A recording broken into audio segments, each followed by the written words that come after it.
Hey guys, I finally did it. I finally got approved for the Wealthsimple Visa Infinite. Well, I don't have it physically with me, but I have it in my phone through Google Wallet. I mean, I got approved like a couple days before I was set to travel back to Asia, so you know, it's probably sitting somewhere in my mailbox in Vancouver right now, but through my experience, anywhere that takes Visa globally usually takes Visa on Google Pay. So first things first, this card came out about a year and a half ago. It's invite only. The website doesn't explicitly say, it says that you only need $60,000 in income or $100,000 in household income, which means technically you can apply for this card if you meet those criteria. And if you make over $150,000, you can qualify for the privileged version, which gives you even more benefits like lounge access. But whether or not you get accepted or get invited to apply for this card, that's another issue. Cause here's the thing, they also claim that right now the cards are in limited quantity, which means that if you only match the salary requirements, well, you're not getting the cards. Which kinda sucks because right now the only way to reliably get this card is, well, first of all, you gotta match the salary requirements. Deposit your monthly paycheck to Wealthsimple's checking account over $4,000 every single month. And of course, be a premium customer, which means over $100,000 in assets with Wealthsimple, which means a combination of checkings account, stocks,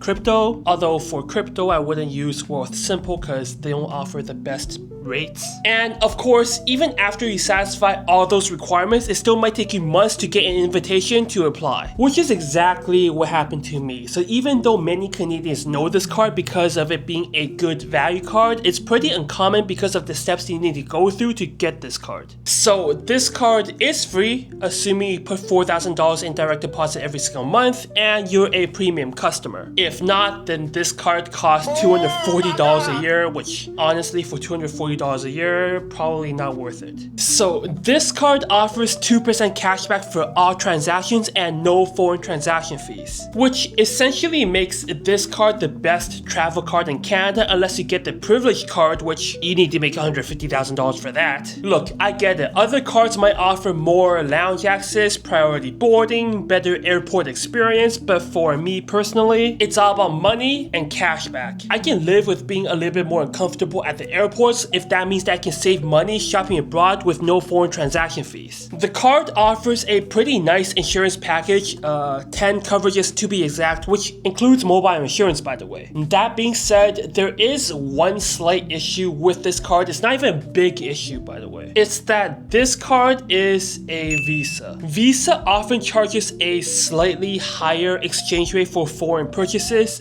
than Mastercard. In my experience, the currencies that I use the most, so New Taiwanese dollar, Mastercard has a currency markup of about 0.25%. For Visa, it's about 0.35 to 0.5, maybe a little bit more, which isn't much. I guess you can see that Visa charges on average about 0.25% more on currency exchange than Mastercard, at least in the currencies that I use the most, which isn't much, but when you're abroad and you're on a crazy shopping spree, it kind of adds up. But then again, the exchange rate changes all the time. There are times when the exchange rate is lower for Visa than Mastercard. Just on average, Visa is slightly higher than Mastercard. So anyways, because I got this card, I simply couldn't wait. My shopping habits still there, so I drove from Vancouver to Bellingham to test out this card. Oh, dude, forgive me, Lord.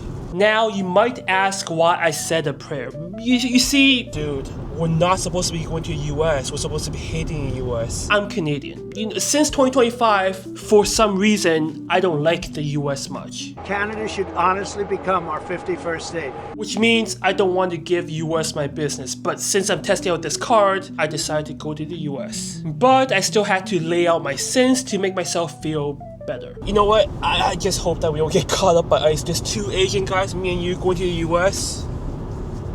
Oh man. Of course, what better place to visit in the US than Canada's favorite grocery store when Canadians visit the US. Bro, it's crazy. There's no like BC license plate. It's all like Washington. Man, the US is really struggling for Canadian business. Like 2 years ago, this place would be packed with people from Vancouver, but now it's, I'm not gonna say it's empty, but compared to like 2 years ago, it's pretty empty.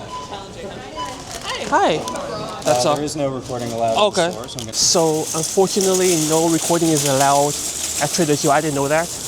$34.49 US. We'll see how that turns out in terms of Canadian using the Wealthsimple Visa Infinite. So the exchange rate I got that day for Visa was 1.364, which was pretty damn close to what the actual exchange rate was from US dollars to Canadian dollars, which honestly makes a lot of sense. USD to Canadian dollars is one of the most frequently traded currencies around the world, so in order for Visa to be competitive, they have to keep their markups low. Now, if you're curious, I also used the Rogers Mastercard that day as well in the US, and they charged me about the same exchange rate as Visa. Now, it might look higher because that's adding 2.5% foreign transaction fee. The Rogers Mastercard doesn't waive foreign transaction fees, but does give you up to 4.5% cash back in the US. So for US purchases, the Wealthsimple Visa Infinite gives you 2% cash back and essentially no exchange fees in the US. Essentially the same with Rogers Mastercard, you pay 2.5% foreign transaction fees. The exchange rate is super low, it's almost negligible.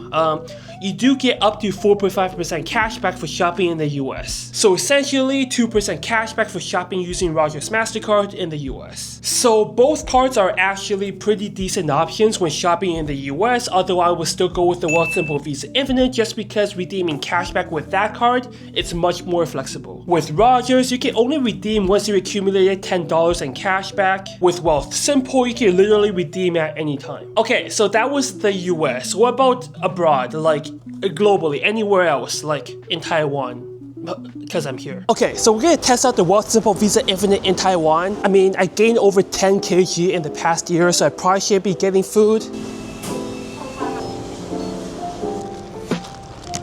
Okay, look, in my defense, it's 35 degrees Celsius in Taipei, and this is Coke Zero. Oh yeah, I forgot to mention that I also bought a burger. I swear, I'm trying to lose weight. It's just a burger. Okay, so what's cool about Google Pay is that once you swipe the card using Google Pay, it'll tell you exactly how much you swiped in the foreign currency, and a minute later, Wealthsimple will tell you exactly how much you swiped in Canadian dollars. So I'm just gonna take a look at what the exchange rate fee was. So I swiped 74 NT, 3.23 Canadian dollars, that's what I got charged. The exchange rate was 0.043649. Let's look at Google. It's about 0.2% exchange fees for Canadian to Taiwanese dollars, which it's not bad.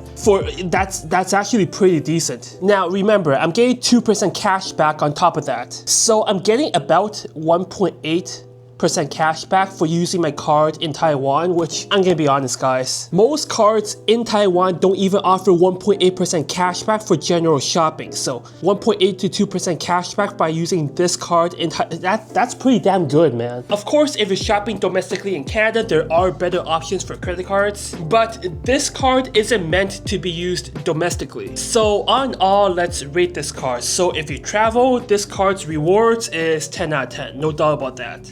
Insurance, 10 out of 10. It's a free card with 10 insurance coverages with mobile insurance. That's assuming you get this card for free, which I would assume if you gain this card, you gain this card for free, because why would you pay $240 a year to get this card? For perks, well, it's a free card, right? You don't really expect many perks for a free card. I mean, I guess one of the perks is that you can use this card with Google Pay and Apple Pay. You do also get Visa Infinite perks, but I never used those perks. So for perks, 7 out of 10, which makes the average score of this card a 9 out of 10, which means this card is a low S tier card. But really, if you're traveling, this card is basically a must-have because of the 2% cash back and no foreign transaction fees. Unless, of course, if you make enough money, you can get the privileged version. Of course, if you can, then get that. But anyways, like and sub if you enjoyed this video. And of course, I make financial content for Canadians, so if you're into that, a sub to this channel will be greatly appreciated. And with that, thank you for watching, and I'll see you next time.